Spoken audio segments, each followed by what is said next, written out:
we are again. Welcome back to the Weekly Star Wars Minute, where I take a minute of my week to tell you everything about something in Star Wars you really need to know nothing about. And with this week's announcement of a trailer for the new Maul show, I thought that it would be really cool to touch on the Crime Syndicate, specifically Crimson Dawn. I don't think people realized exactly how key it was in the Rebel Alliance winning the war against the Empire. But let's back up a bit. While Maul did start Crimson Dawn, he didn't use himself as the face of it. He first chose Dryden Voss. Of course, after his death, we saw Lady Kira take over. Crimson Dawn really saw its heyday during the time of the Empire. The main point of Crimson Dawn was to succeed in Maul's secret war that he was fighting against the Sith. Crimson Dawn was able to create agents throughout the galaxy. They even had undercover operatives working inside the Empire and in other syndicates. Kira's whole plan was to take down the Empire by basically creating chaos and destruction that tore it apart from the inside out. There's actually one major event that really helped with this. Crimson Dawn was performing a whole bunch of these small, chaotic things all around the galaxy to try and distract the Empire, use its resources in places where it didn't need to be. Once Darth Sidious discovered that it was Kira and Crimson Dawn behind this, he made it a #1 priority to make sure that they were stopped. This is actually where we lead to another really cool part of Crimson Dawn and Kira's story, and that is her interactions with the Knights of Ren.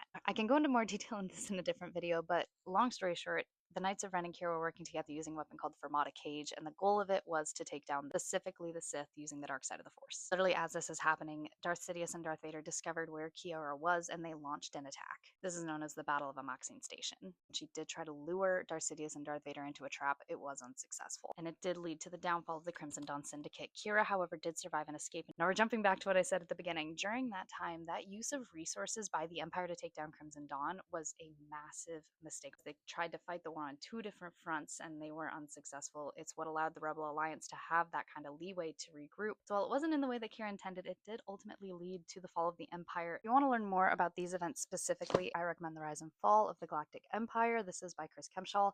Fabulous book. I have it annotated. Of course, have Crimson Climb. This is going to be more Kira's story, and Hidden Empire. This is going to relate to specifically what happens towards the end. I have a feeling this is going to be a bit longer than a minute, and this also didn't involve Maul as much as I thought it would, so I apologize. I will be back tomorrow, though, to share my thoughts on the trailer once that drops. But that's all I have for today. Let me know if you want to hear about anything else.